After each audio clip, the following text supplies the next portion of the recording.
Captain Scott Larson, Chairman of the Negotiating Committee. For the next hour, Captain Bill Sower, Captain Tom Manning, First Officer Andrew Mitty of the Negotiating Committee, along with First Officer Ken Bender, Chairman of the R&I Committee, will be joining us to answer your questions regarding the tentative agreement. At the bottom of your screen, you'll find a question box where you can submit questions to us live here in Memphis. The questions will be verified for content and queued by subject. Being a live broadcast, you'll probably see us moving around from time to time as we rotate in various subject matter experts. So let's get started.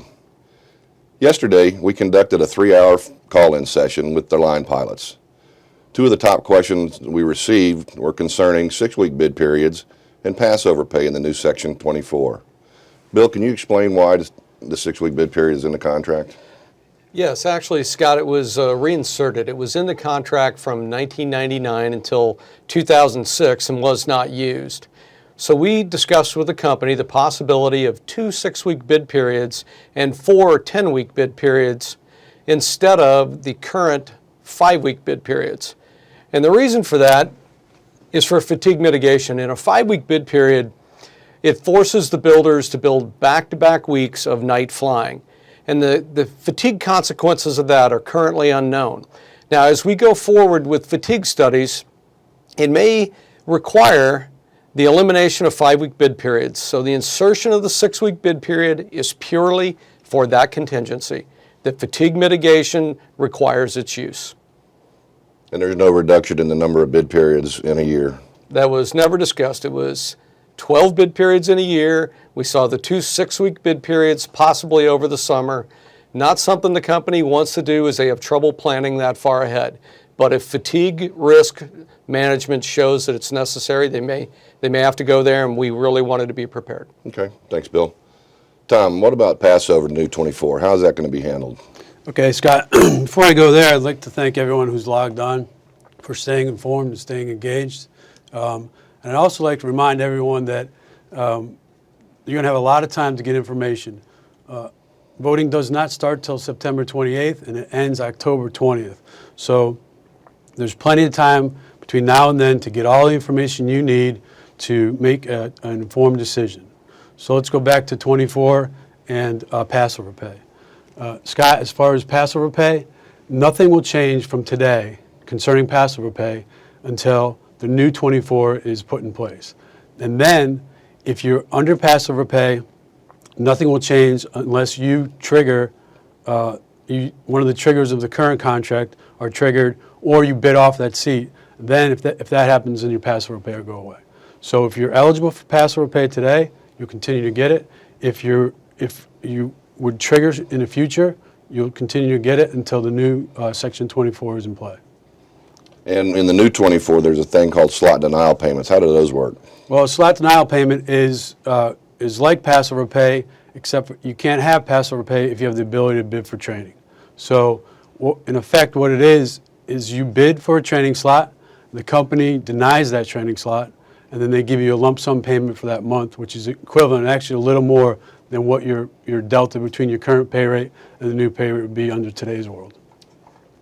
So the implementation guideline looked like sometime in 2017 before the coding of the new 24 would be complete. So there couldn't be a new Section 24 bid until that time, correct? Yeah, we won't see a new Section 24 bid. This training letter we're under now, I think, is a 2-year training letter. In the implementation document, they're not looking to implement 24 until the last phase, which is phase 4, and it's out into 2017. And then it's going to be a slow rollout anyway. There's probably going to be one bid after, once we get into the new 24, that's a shadow bid with the current system we have to make sure everything works correctly. And then we'll have a no-kidding new 24 bid that everyone uses the new system. Okay, thanks, Tom. Next first question in from the web. It appears that the bonus covers money lost for the pay freeze that dates back to January 2013. Please explain. Well, first of all, the amendable day was the end of the February bid period in 2013. So our 2012 pay increase of 3% carried us to the amendable day. So we missed on a slope of 3%, we would have missed our 3% pay increase on March of 13. We missed another one in March of 14, and we missed a third one in March of 15, which would have naturally carried us into the end of the February bid pack period in 2016. So on that slope, what we needed on data signing to catch up on a 3% slope, which is what we've averaged as FedEx pilots, we would need about 8%. As you see in the Section 3 in the TA, we have 10% data signing increases starting on November 2nd with this TA. So we did cover off the money that was lost.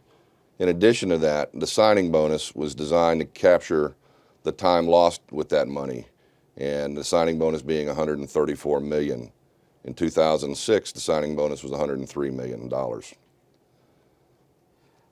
What did ALPA Economic and Financial Analysis compute as far as recapturing percentage-wise that this bonus recaptures year over year?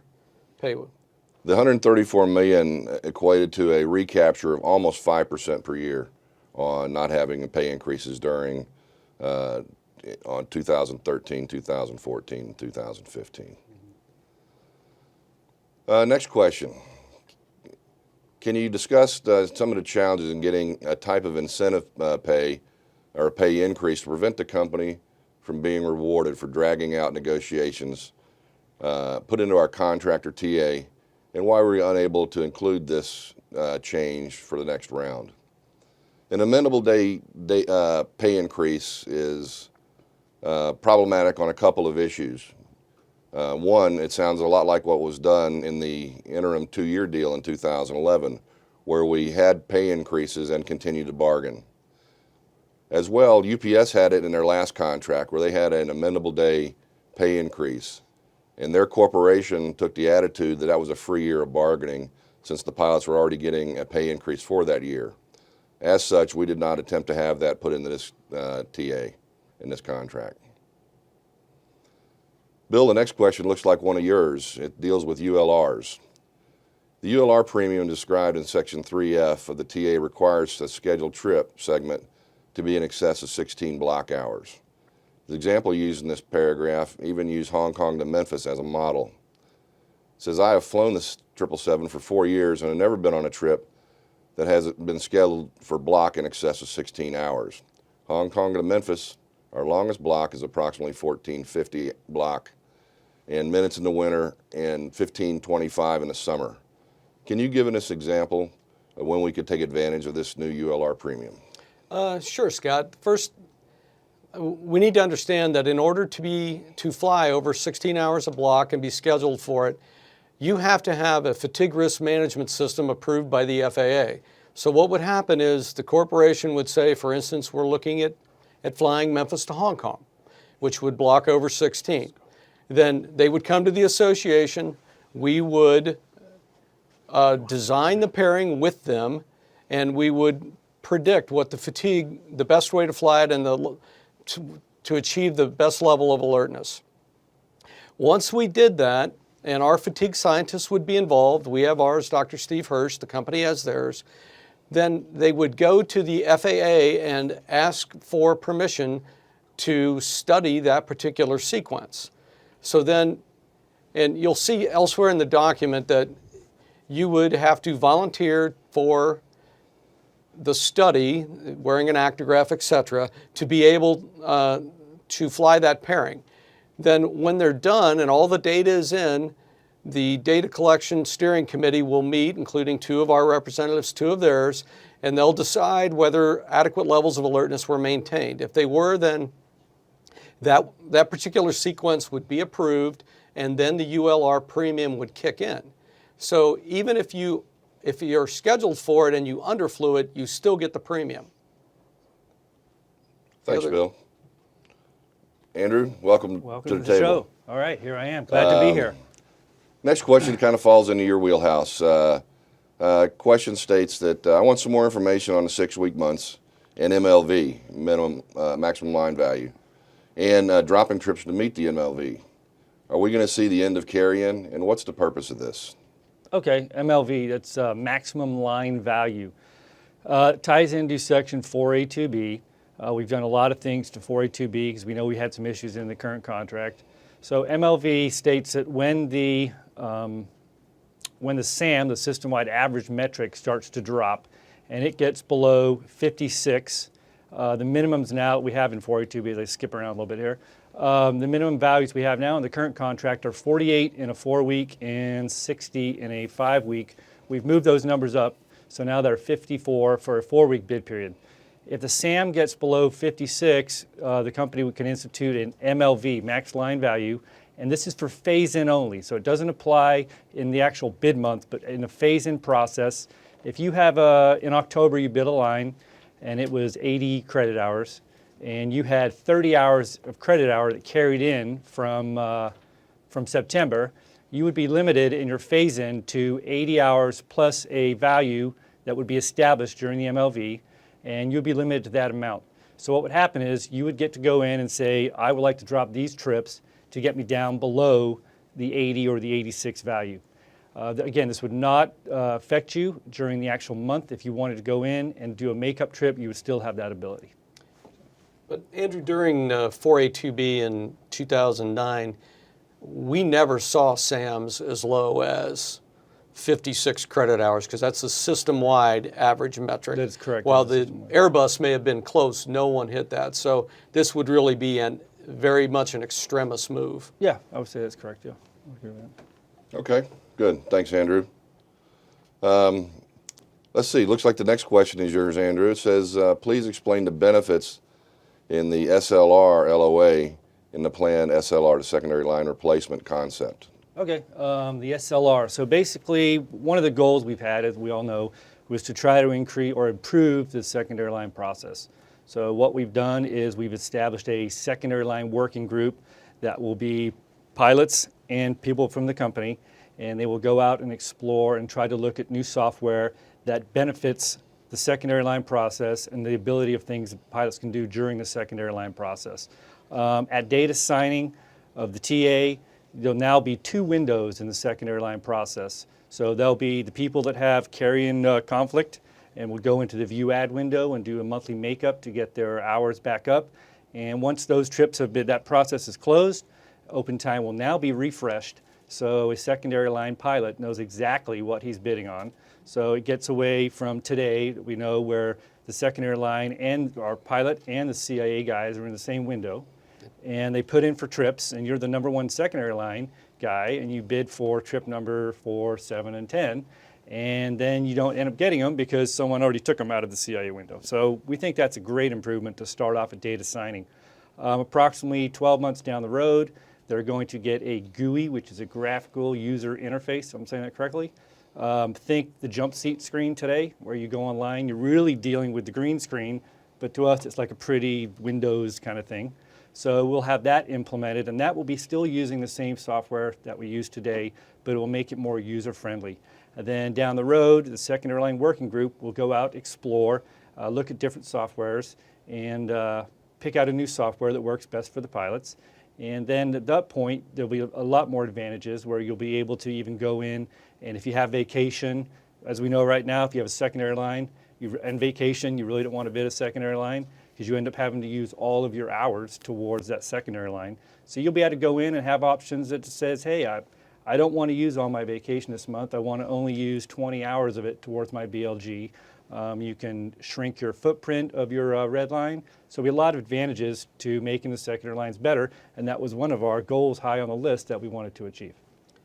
And actually, isn't this just a flushing out of the current contract, which says if the pilots are put directly with an interface to the secondary line software, that RDA blocks, et cetera. So we really just flushed out the whole process that's mentioned in today's contract. Yeah, that's a good point, and I'm skipped over it. And that is, now a pilot will have the ability in the secondary lines where he can go in and he can preference trips, he can preference reserve day blocks.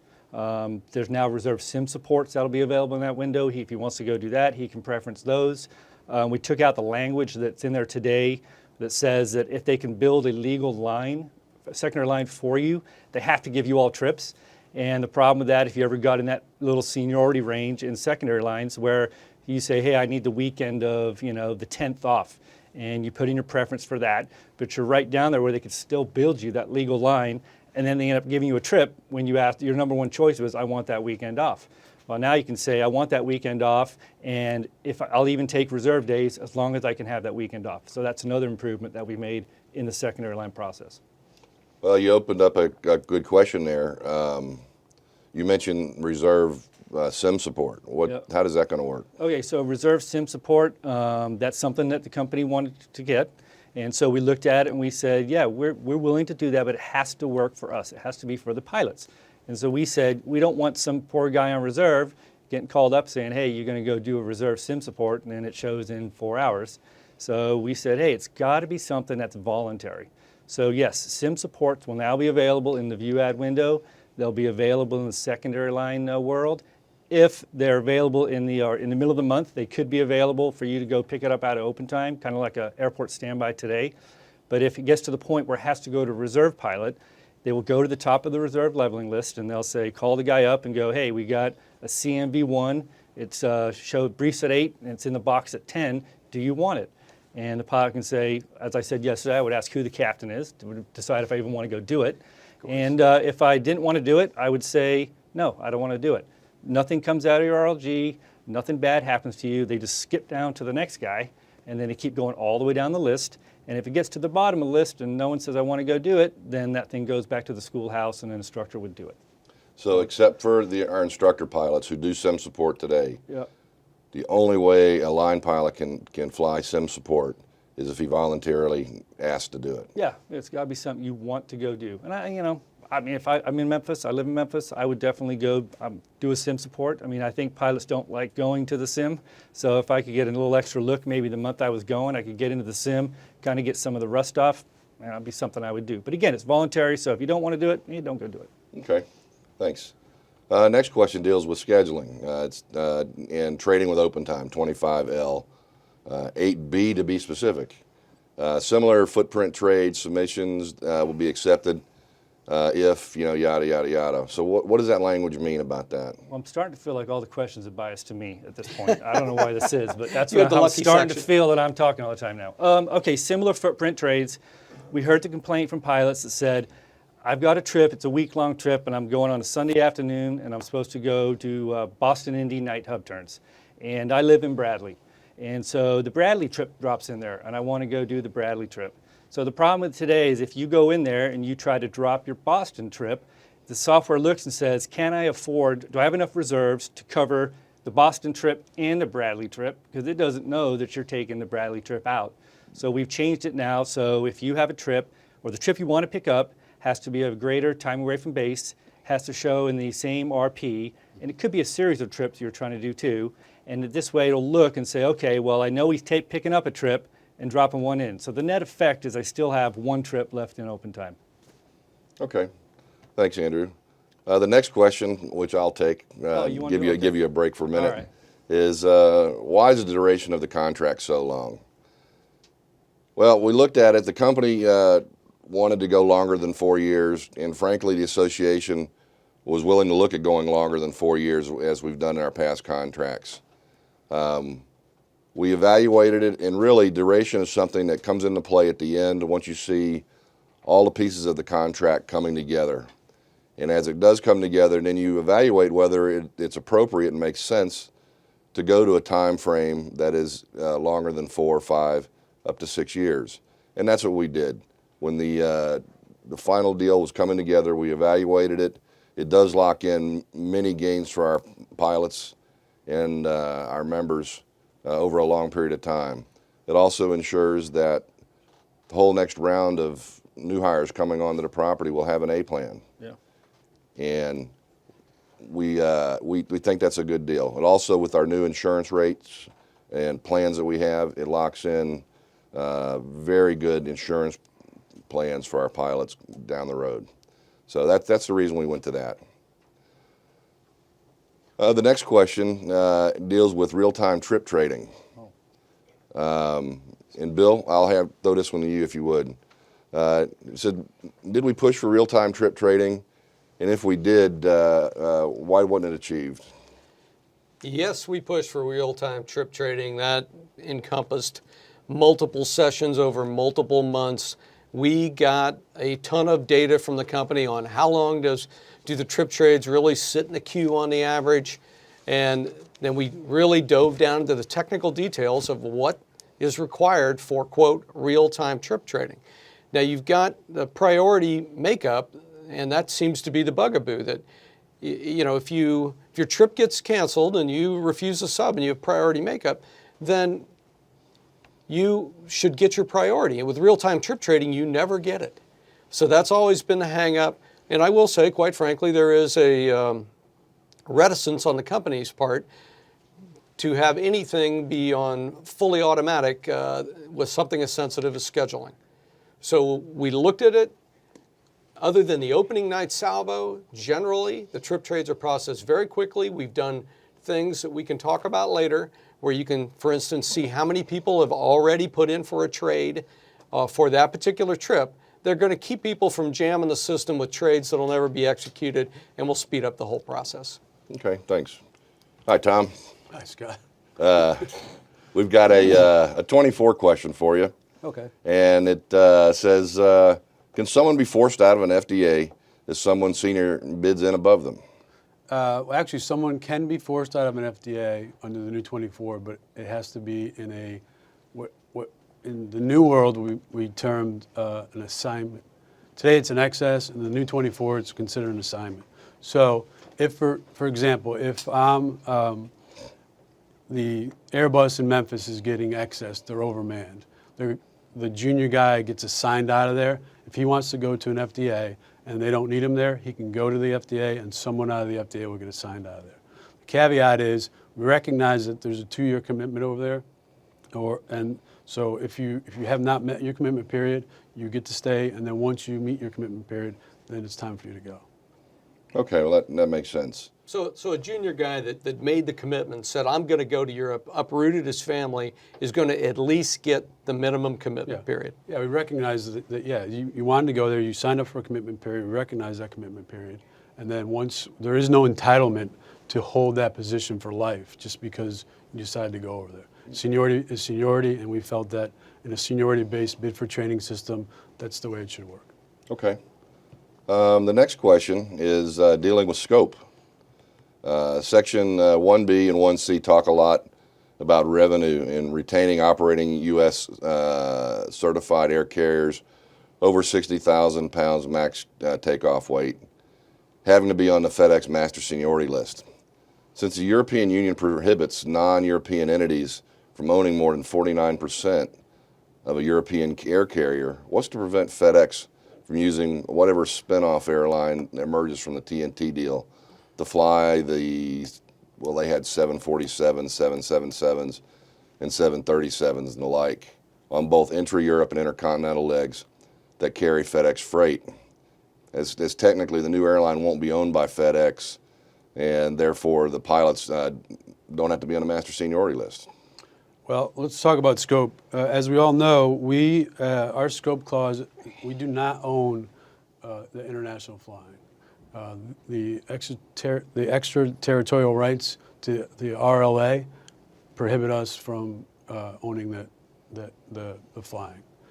Historically, the corporation has always, when they get a leg segment that our airplanes can fly, they've always given it to us. Okay, and then we have the FDAs over there, which once it's established FDA, then we do own that flying within the FDA. But we just can't get the right to fly the international flying. We'll never own that. Now, is that because the RLA does not apply over in Europe? Yeah, the RLA is a U.S. law, right? And so it doesn't apply to outside the United States. Okay. Okay. The next question is about deadheading. And it states, when a pairing is built with an accepted fare that is significantly lower than the actual ticket purchased by corporate travel for the scheduled deadhead, will the travel bank on that pairing be bought up to match the price of the corporate travel purchase ticket? In the new Section 8, you guys have seen this, how this is going to work, is you have 2 looks at the fare. You have a baseline fare when the pairing is built or revised to add a deadhead. And at that point, corporate travel will see what the price of a ticket is for that deadhead, and that'll be the baseline fare. And that'll be what's in the bid pack or as the pairing is first constructed. You'll get a second look at the deadhead fare when someone is actually assigned to that pairing. So when the captain or the first officer is assigned to that pairing, they will then go in and establish the fare, and those terms are the new terms in this section, baseline and established. So the fare will be established when someone can actually physically purchase a ticket and put a name on that ticket, and that will establish the fare for that trip. Once the fare is established, that is the accepted fare for that trip. So you'll see that when you go into VIPS, if you look up a trip in open time, it'll say what the baseline fare is. It'll also tell you whether the established fare has been established or not, and if it was, who did it by employee number and a date time stamp of that it was established at a certain time. So before you pick the trip up, you'll know what your bank will be to work with it. And this only affects the ticketing fares if you deviate. Obviously, if you're assigned a trip on reserve last minute, you don't deviate or you don't deviate at all. It's whenever Global Travel purchases the ticket, puts your name on it, that's what they're buying the ticket for. But we think that this is a better look than what we have today, with the accepted fares today being established sometimes 7-8 weeks in advance of a trip flying. You'll get the second look now with the new established fare. Scott, let me ask you a question. So you said established fare is when it's assigned to a pilot, right? Right. Is that ticket purchased then?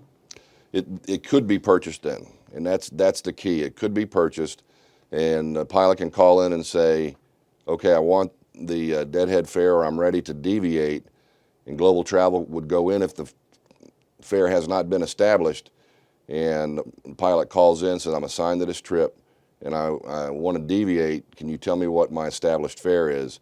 They will then go and see what can be ticketed at that time, okay, and then that will establish the fare. They will give the pilot what the bank is, and then he can make the determination on whether he wants to deviate or not. All right. The next question is, how did we come up with the accepted deadhead carrier list? Bill, I'll let you take that one. There's thanks, Scott. There's a corporation out there called MEDEX, and you can actually see this on PFC, and they rate all of the carriers. So we sat down with the corporation, sort of in the SIG process, if you will, and went through all of the carriers they used. We looked at the MEDEX rating, and from that we established a deadhead carrier list. And maybe initially Asiana was on it, and then they came off because things do change.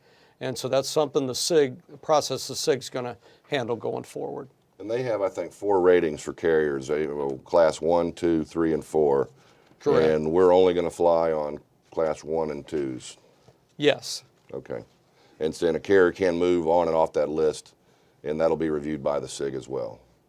Yeah, I would envision that as a quarterly SIG review of the MEDEX list. It doesn't change frequently, but Asiana, with their 2 issues, moved down pretty quickly. Okay. Let's see, Tom, the next one looks like one of yours. It says, I missed the point on the SDP, the slot denial payment. Is it a one-time payment, or is it paid each month the pilot isn't slotted to go into training? I guess it's probably the difference between both what it is, and is it continuous or one-time deal? Yeah, it's actually both. It could be one or the other. So we'll just walk through it. If you let's just say you're bidding for training and you're denied a training slot in the month of October, then you would get a one-time payment for that month of whatever the sum is, and then that is a continuous SDP as long as you continue to bid month after month to go to training. The idea was you wanted to go to training in October, therefore you're going to want to go to training November, December, and January. And if you don't continue to bid, then if you don't continue to bid, you will not continue to get the SDP. So October you bid, you get denied, and then you get a payment. November you bid, you get denied, you get another payment. December you bid, you go to training, you get a payment that month, and then you're done. The other payments are if you bid, you want to go to training in the beginning of October, and they give you a training slot in the end of October, you'll get a one-time payment of, it's a lateral or single payment, and that's $750 for that. Okay. Let's see. Next question is, why was the 737 added? Well, and I'm assuming this question comes dealing with Section 3 and the pay rates. Well, it wasn't added. It's been in there, I think, since 2006, if not prior to that. You'll notice, though, that we did take out the A380 references throughout the contract. There is a statement in there that if the corporation were to purchase A380s, that all of the provisions relating with the A380 aircraft would come back into the contract in full force. The reason we took the 380s out was that there was a lot of reference to them in the work rule sections, in the charts and the grid and the duty time aspects of it, and it really made it confusing to read that of whether you're non-380 or you're 380 with the 4-man crew, potentially 5-man crew and things like that. So that's the reason we took the A380 out. The 737 pay rate was in there, and how we've traditionally bargained pay rates. The 737 is in there with the narrow bodies as well. So that's why it wasn't added, but it wasn't taken out, and the 380 was taken out. All right, let's see what the next question looks like.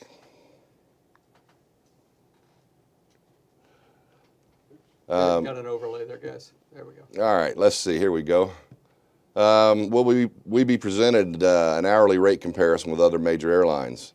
That's something we're working on right now to present to our pilots at the road shows. That you can expect to see that comparison on the hourly rates at the road shows coming up that start here in Memphis a week from today. Next question, Bill, looks like one of yours. Okay. Why isn't the ULR pay based on actual block? I can see a 1555 trip going over 16 hours, but not getting the premium. Can you explain that? Yes, I can explain that. The reason it wasn't is ULR, that requires the fatigue study, and you have to have several contractual improvements, protections that are in there in Section 12. So the company said they're going to buffer it, because if they end up going over 16, then they got a problem with the FAA. So that was the way it was bargained. If you're scheduled for it and you underfly, you get it. If you aren't scheduled for it, but they change your pairing to include it, you get it. But if you are scheduled under on the entire thing and you overblock, you're not going to get it. Okay, thanks, Bill. And we currently don't have any ULR segments in our system. That's something that is going to go through an FRMS process, and you have to go to the feds for approval and all of that, correct? Yeah, exactly. And the company could not describe any other than perhaps Memphis, Hong Kong, that they might be interested in, and I would think it would take a customer, a special customer willing to pay. Okay, thanks. Another one, Bill, for you. Did we close the loophole internationally where there was no limit on how long a reserve pilot could be tasked to fly beyond the reserve period? And the questioner gives us an example. If I was sent to Anchorage off a B reserve and with a 0100 local show and a 0200 launch from Memphis. 7 block and no RFO domestic has a 4-hour limit, right? Yes, we did cover that off. That, in fact, if you read in Section 12, we were able to take that, and it's basically a Whitlow-ish protection. Right. That says it starts at the beginning of your notification window and has to end 4.5 hours afterward. So that international was included on that. Previously, it was only domestic. Now, that's non-augmented. Okay, thanks. We're going to switch over to retirement now for a few minutes. And Ken Bender's joined us. He's the Alpa National R&I chairman, as well as our own FedEx MEC R&I chairman. Welcome, Ken. Thanks for having me. First question on retirement. Can you discuss the retirement pay on date of exit, December 31st, including the sick bank sellback bonus and vacation, and maybe an example of something like that. I know we do have some examples on the website.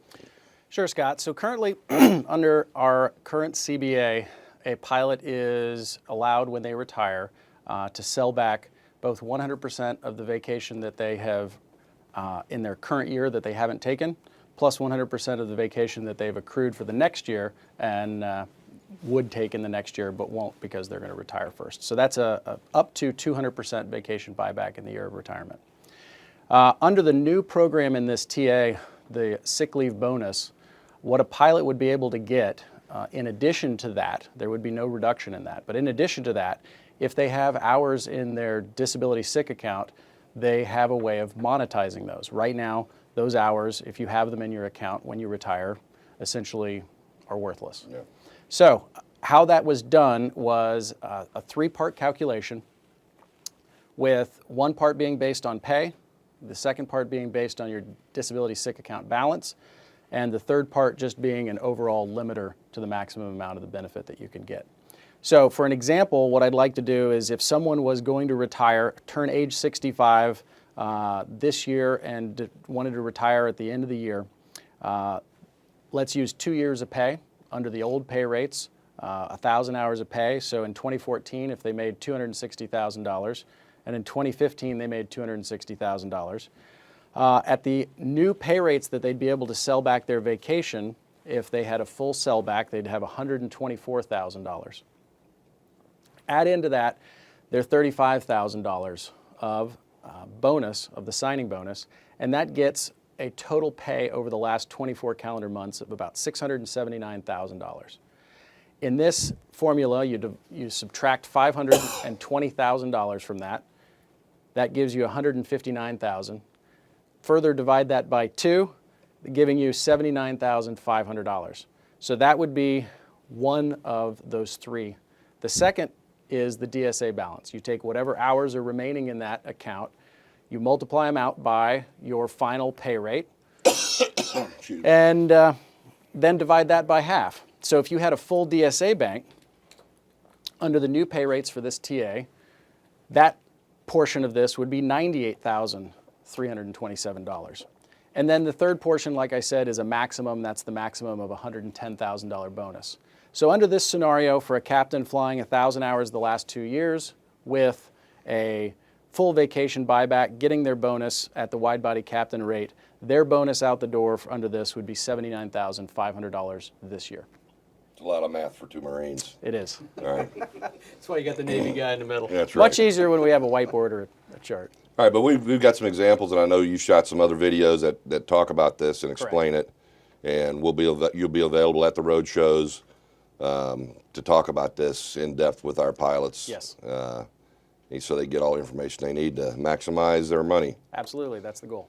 All right. Let's see. The next question, why were the retirement bonuses tied to December 31st retirement date? And if this TA is approved, it goes into effect on 2 November of this year. It seems like that a pilot would have to stay for 14 months instead of only 12, since 12 months is the advance notice that the company is seeking here to allow them to retire next November. Okay. So how would that work, both for short-term and long-term? Great question. So to first hit the why the date, 31 December, one of the pieces here in this negotiation was we were trying to do 2 things. We were trying to get value for pilots' unused disability sick account hours, and we were also trying to get value for letting the company know when you were going to retire. Because the current situation of unpredictability as to when you are going to retire provides a manning challenge for the corporation.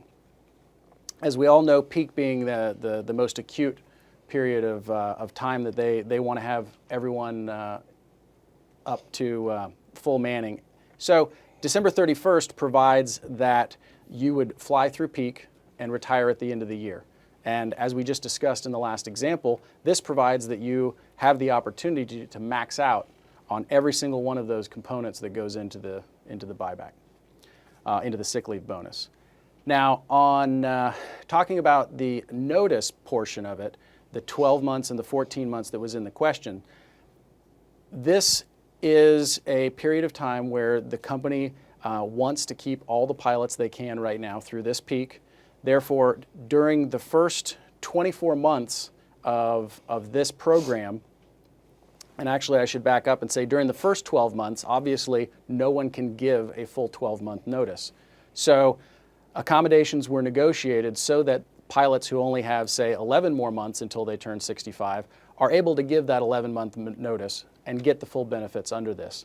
So that is why for the first 12 months, the manning along with the 12-month notice, the negotiations ended up only having this benefit be for folks who turn 65. Right in their birth month, they have Correct, to retire. in their birth month. And again, that's the company wants to keep as many pilots on property flying and as long as they can.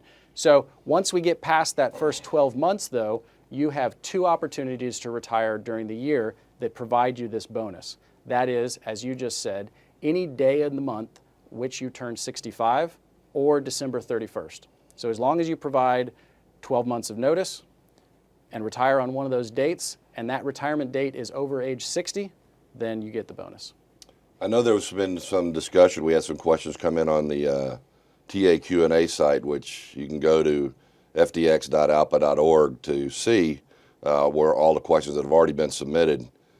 I know there were some questions that came in talking about, it had been mentioned at retirement seminars, that retiring on December 31st being a specific date, that there was potentially an issue with that or something having to do with the new year. Can you talk about that for a second? Absolutely. So in the retirement seminars, we teach pilots there's a difference between the last day you fly the line and the day you retire. They cannot be the same date. So what pilots would do to take advantage of this sick leave buyback or sick leave bonus and the advance notice, they would need to have their last day worked be December 31st and their day of retirement be December 31st. And that would provide them all the benefit under this plan. The last day of retirement, 30th, or last day of work, the 30th, and date of retirement, the 31st. Correct. Last day you can fly an airplane would be the 30th, and your papers are final on the 31st. 31st, okay, good. Okay. The next question says, let's see, I was under the impression that one of our biggest concerns was the erosion of value in our A plan. Can you explain why we didn't achieve this major item? You know, I'll start out, Ken, and I'll let you throw in on that as the National R&I Chairman. We started out in these negotiations, and that was our goal. Our goal was to improve the A plan and improve the B plan, and improve the products in those plans, and improve overall retirement for our pilots that are ending their active service at FedEx. One of the things we tried in the A plan, as you well know, is raising the cap from 260 to a higher number, and we tried that multiple times. That proved to be the proverbial line in the sand for the company. And the company, as you know, and as we've talked about to the pilots, that up until the last day of bargaining before we reached the TA, was the company was still on to the position that they wanted to put the new hires over to an all-cash plan and sunset the A plan for pilots on the property through a soft freeze. And we did not do either one of those either. So any comments you'd like to make on the funding aspects and why raising the cap in the A plan is such a monumental hurdle and something the company was not willing to do? Sure. Well, for context, we are the last carrier in ALPA that still has a defined benefit plan that accepts new entrants, the new hires. Every other carrier, except for Alaska and Hawaiian, have gotten rid of their defined benefit plans. Alaska and Hawaiian still have them on board, and there are certain plans that are still in place in a frozen capacity, but they have moved on as well. So one of the reasons that defined benefit plans have are such a hard way to work retirement is because of the changes in the financial accounting standard rules that govern how a company puts those liabilities on their books. While it may only cost X on the liability that they have to reflect on their books, it costs multiple times of X. And in this negotiations, The improvements we were seeking were very, very expensive. That's not something we were going to apologize for. However, the liability that was going to be placed on the corporation's books was going to be many, many times that. And it was, in the end, like you said, a line in the sand for the corporation, and we were able to place value in other areas of the contract for folks, the sick leave bonus, the advance notice, the DC plan, and areas like that. Yeah, let's mention the DC plan. We're getting a 1% increase on data signing and a second 1% increase at DOS plus 4. Going from 7 to 9%, what does that equate to in an increase on the DC in the DC world? So the amount of contribution that the corporation will be making will be increasing by about 28.5%. So that's a sizable increase in how much the company will be putting into our defined contribution plans. Okay, thanks, Ken. The next question we've got is why the age 54 limit for the 40K retirement bonus, the SLB plus. I understand that it covers pilots to 60, but if it leaves a gap for any pilot that might want to retire before the end of this contract and sign the next contract. You care to comment on that? Sure. So the reason, first off, any one of these programs, we could always design a hair better if it was just us, but it's negotiations. So therefore, certain parameters get pushed back at the table, and perfection is not achieved, but we do a really good job with it. The reason here that you see a cutoff age is because, as we discussed prior, without an improvement in the A plan, we wanted to get some value for the folks that were closer to going out the retirement door. That's where that $40,000 bonus, the advance notice bonus, the SLB plus, is there, along with the sick leave bonus. But for folks that are 54 and younger, they are going to have a longer period of time with which the 1% and eventually 2% DC contribution increases from the company will get to accrue and grow with their investments. Okay. Let's see, we've got time for a couple more questions. The next question is, can you elaborate on the possibilities of a COLA calculated into our retirement? If not able due to cost, to be indexed to inflation rate for that year, and then, what about half, things like that. I know we talked about COLAs and stuff and how problematic they are for corporations. You want to have anything you'd like to comment on that? So 2 parts to that. The first is simply cost. It is incredibly expensive because that cost goes up and to the right forever.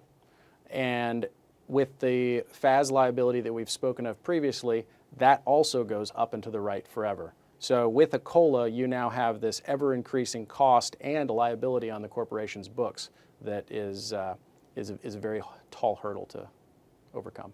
Okay, we'll go to the next question here.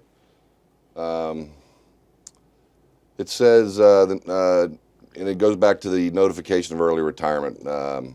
And it is confusing a little bit as you see it. And I think if pilots would go to the website, fdx.alpa.org, look at the on there.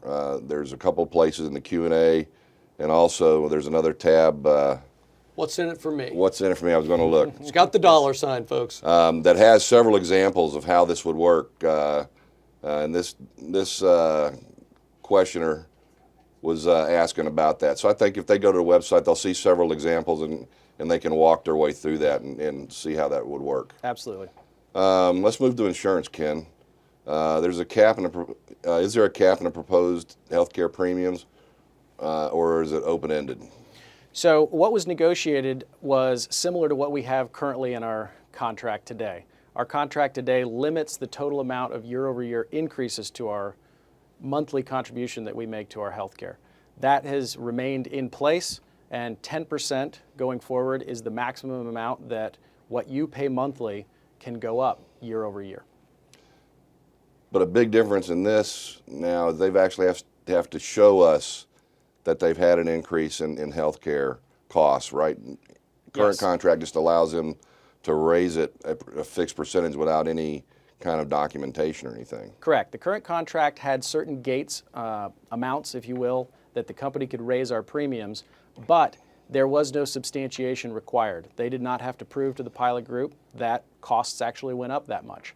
Now going forward, they will have to. We have transparency into the projection process and how those rates will be determined for the next year. Not only will we be able to look at that, but our actuary, our independent actuary, will check the books on the company, make sure that that looks good going forward.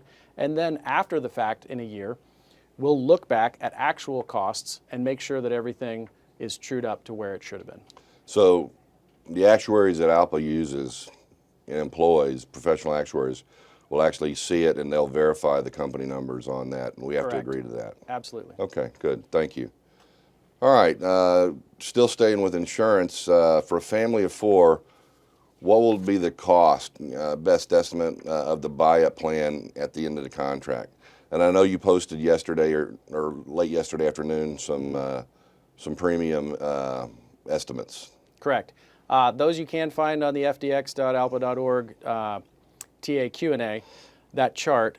For the answer of this question, at the end of the contract in 2021, if we stayed under the current book, we would have a $362 per month for the buy-up for a family. Under the new TA, with the projections from our independent actuary, the rates would be $596 per month, so about $235 more per month than what the current TA is. At the end of the contract. Correct, at the end of the contract. And that amount still equates to pretty low cost compared to what everybody else in the world, your neighbors, are paying for similar Correct. plans. It's very important to understand that this buy-up that we retained, this is our health care that we've bargained before and kept. This is the richest traditional plan in ALPA, and we have one of the lowest cost shares in ALPA for this richer than anyone else has traditional plan. Okay. It's a nice thing that we have here. Did Now- you look at all, worst case, what happened? How much more is a new hire making a year in that last year? Because he's going to have this potential $3,000 extra dollars he's paying for health care. Sure, so that new hire with the rates that were negotiated under this TA would, compared to the current contract, make an additional $18,120 in that year with which to help cover those expenses. And then his pay almost doubles the next year. Correct, exactly. Now, you mentioned the buy-up plan. We do have 2 other due plans, and we did remove a plan from our lineup. And all of these insurance plans come into effect in plan year, calendar year 2017. So we are at current book for the next year because of timing and Correct. when insurance plans come in and come out. So can you talk about what the CDHP is briefly, and the purple and orange? I know we're running up against the deadline here, but briefly, Sure. and we can obviously expand on this, and the videos do talk about this as well. Absolutely. There is a lot more explanation to be had elsewhere, but in very short order, a buy-up plan, if you will, gives you value that you've purchased in healthcare. However, if you're not sick or you don't go to the doctor, that value essentially vanishes at the end of the year.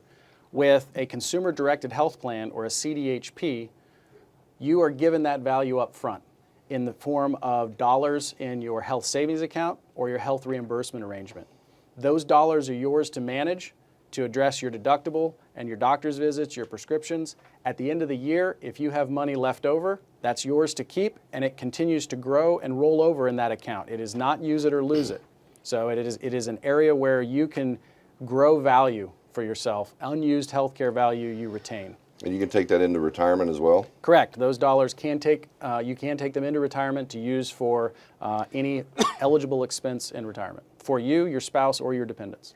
Now, when you say that I'm going to go out and pay out of my health savings account, I am getting the Anthem discounted rate on everything, right? Correct. When you go, I'll use my child's pediatrician for an example. When I go to him, the retail rate is about $150 for an office visit, but the discounted Anthem rate is $95. That $95 is what you would be paying, not the $150, and you would be able to use your health savings account or health reimbursement arrangement dollars to cover that, so there wouldn't be any money out of your pocket there for the beginning. Okay, so you mentioned Anthem again now. So Yes. are these still the 3 plans we'll have in 2017 going forward? The buy-up, the CDHP purple, CDHP orange. Is that a new healthcare company we're dealing with, or these? No. How does that work? Good question. So everything that we've been used to right now will continue for 2016, like you said, with no change. We'll still have the base and the buy-up. The networks stay the same. Anthem remains the administrator of all of our plans, so there's no change there. I know it's an often used joke, but if you like your doctor, you can keep your doctor. Okay, and last, Ken, for you, and in pilot speak, can you briefly explain the difference between an FSA, an HSA, and an HRA? And how, you know, I know that's a pretty tall order, in short time, but Yeah, that is a tough one in a short period of time. As quickly as I can, a flexible spending account is what we have now. It's the WageWorks. Right. You put pre-tax dollars in, you're able to use those dollars for eligible medical expenses. However, at the end of the year, those dollars that you haven't used, you have a grace period to try and use them, but if you don't use it by the end of that, those dollars disappear. A health savings account and a health reimbursement arrangement are different in that those dollars roll over from year to year, and they are able to grow with investments or with company credits.